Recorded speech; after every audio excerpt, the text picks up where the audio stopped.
Hey friends, it's Laura with Laura B. FlossTube. Welcome back. I'm so glad you joined me today. I cannot believe I am making this video, you guys. This is my second video for the Lori Holt Be Happy Quilt Sew Along that I'm hosting right here on my channel, Laura B. FlossTube.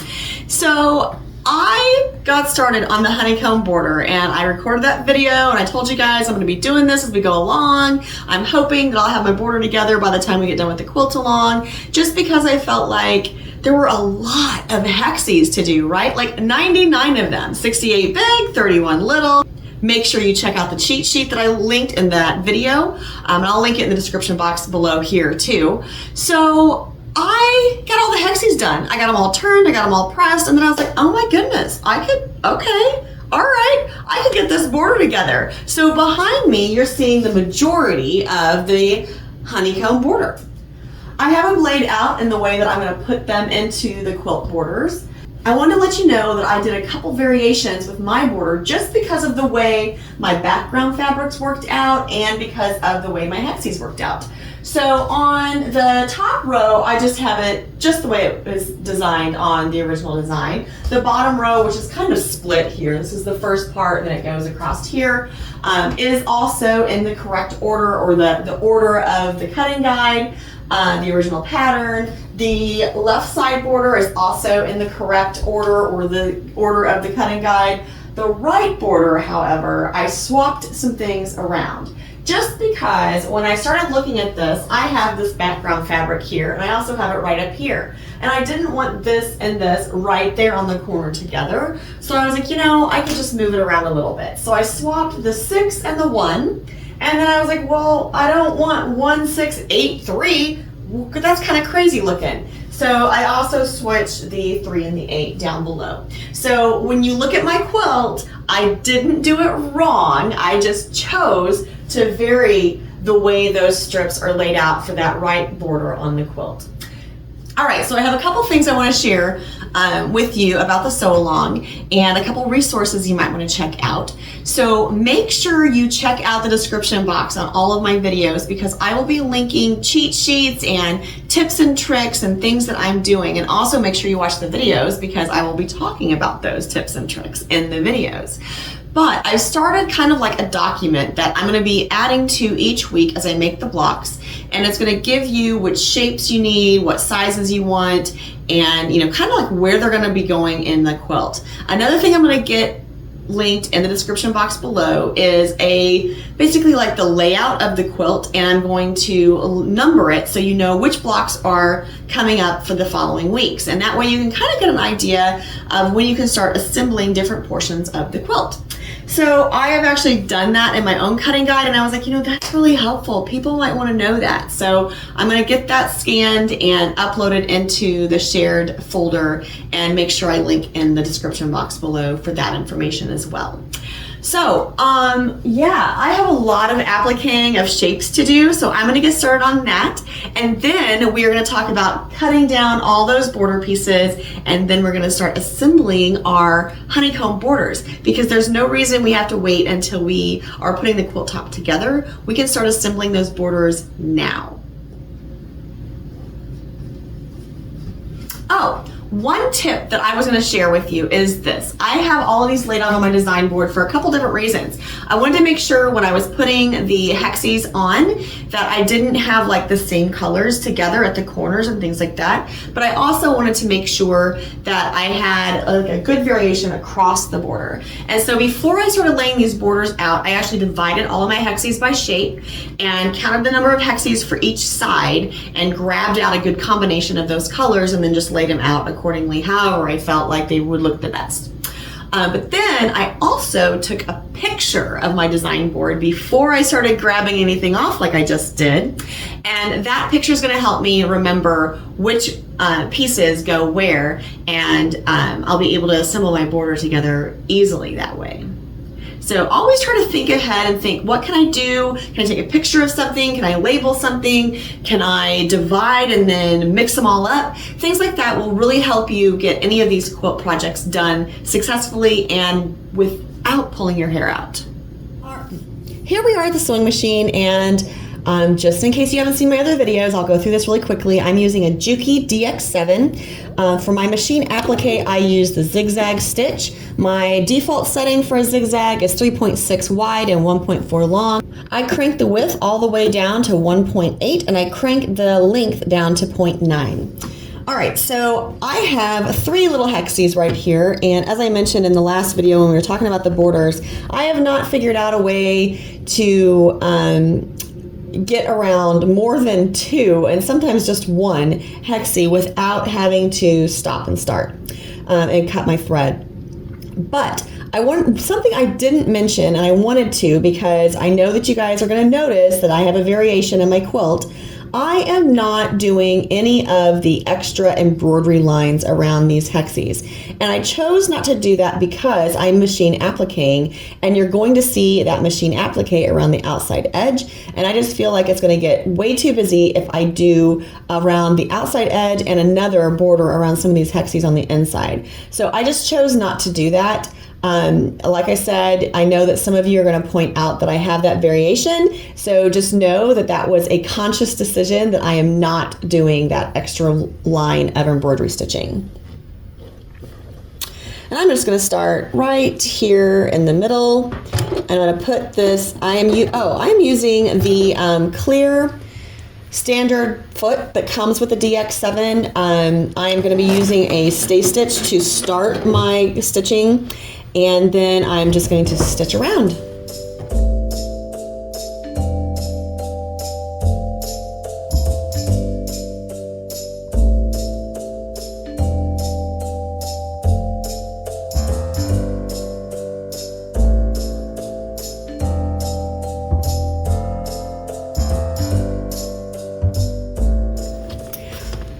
So a couple things that you may have noticed when I was stitching that down that I just wanted to point out. And these are all personal choices. So I like machine applique, and I like using the zigzag stitch. If you are going to be machine appliquing, I would just try out some different stitches on your machine and decide what you like the best.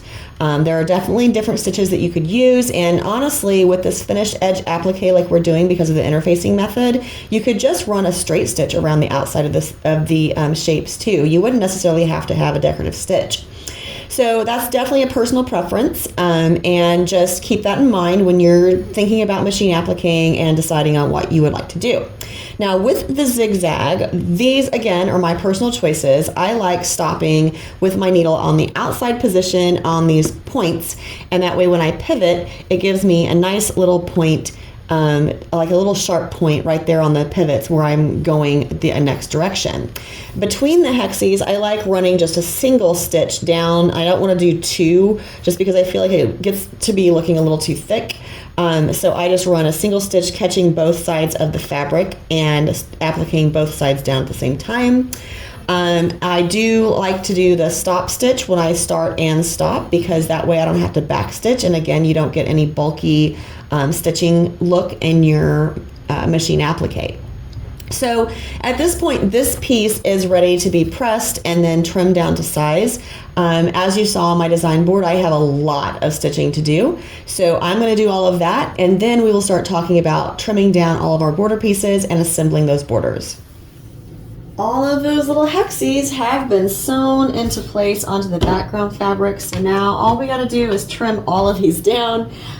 Each side has 4 different segments for the border. And so this is what I've found. The little hexies are 3.5 inches from point to point.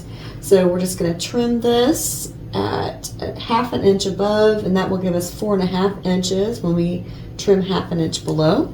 So let's trim the top. And then we're going to move this up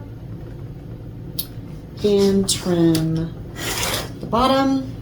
And now this is a 3 hexie, so this should be 4.5 by 10.5. And I've also realized that if everything is on the way it should be, then you should have about 3/4 inch on each end. Now that could vary a little bit just in case, you know, like maybe your hexie placement got off, or your little hexies were a little bigger or narrower than they are supposed to be. you should have 3/4 of an inch on either end of your hexies and then 1/2 inch above and below. I'm gonna go to this one, and this is a 7 hexie. Our 7 hexies are, let's see, the 7 hexies are 22.5 by 4.5. So again, you should be able to line up the top points of your hexies. Hopefully you place those on your fabric well enough that you can do that. All right, and then we're just going to move this up, and that should be 1/2 inch on the bottom too, but I'm going to use the top cut edge of my strip to make sure I get the right amount. Now you'll notice I didn't cut those all the way because my mat's running out there. All right, and then 3/4 of an inch, again, lining that up on that top line, and checking down here, that will be 22.5. So there's this end, and then we'll scoot this down, line up our 22.5. Make sure you're lining up the top edge of your fabric too, to make sure you have a really nice square piece for your border. You don't want to get wonky pieces. And I'm just going to keep going through the stack to do that with all of them. Now I have found that I can sometimes take a little shortcut by lining this up at 3/4, and this is 16.5, so that's going to be right. So then I'll get one end and a top cut at the same time. That's kind of nice. And then same thing, we can line this up at 4.5 and at 16.5. Make sure again that you have that top edge on your ruler lined up. And then here's the other 2 sides. Now the only one that we have left for this bottom border is the single hexie. And for that one, I'm not using my 6 by 24 inch square. I'm just using my 4.5 inch Quilter Select square. And again, it should be 1/2 inch above and below and 3/4 on each side. So just hold on tight. Now I know that I cut these squares way bigger than I needed, but it was just, honestly, they were already pre-cut in some of my scraps. And I was like, you know, I'm just gonna use that. Take a little shortcut for myself. Now this is my bottom border, and in order it should be 3, 7, 1, and 5. I'm just going to take these and pin them together because we're going to sew them together here in just a moment. And that is my bottom border. Now I'm going to go ahead and cut down my left and right borders and get those all together and ready, and then we will join each other back at the sewing machine to start sewing those border strips together. A couple things need to happen before we can put our borders together. I got to put my piecing foot back on, and I got to thread my machine back with my light gray thread instead of that dark brown that we were using for applique. And this is the one thing I always forget, and I end up breaking a needle. We got to turn this back to a straight stitch, please. All right, so we have, this is our bottom border, and I pinned it in the order that it goes onto the bottom border. So I'm just going to lay this beside my machine over here, and I know this blue is the first one, and I know the green is the next one, so I'm just going to sandwich those together, right side together, and sew those together. This is pretty basic stitching at this point. Now I will tell you that I did choose to do a little bit of a variation in the border,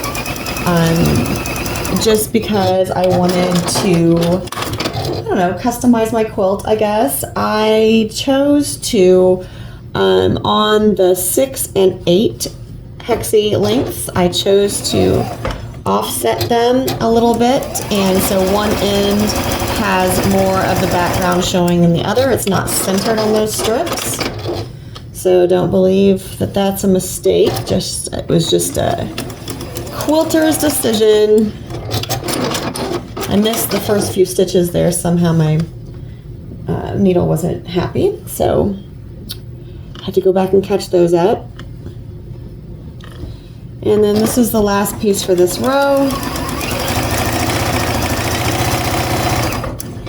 Now all of these seams will get pressed open, and then we'll see it on the design wall. I'm going to get the other 3 borders sewn together. As you saw, it was pretty straightforward. You're just sewing those pieces together, and then we will jump back in together at the design board.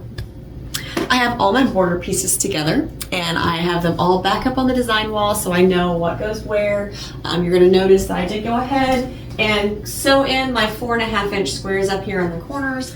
If you look at the cutting guide on page 4, you'll see that these corner squares will go on your top and bottom borders.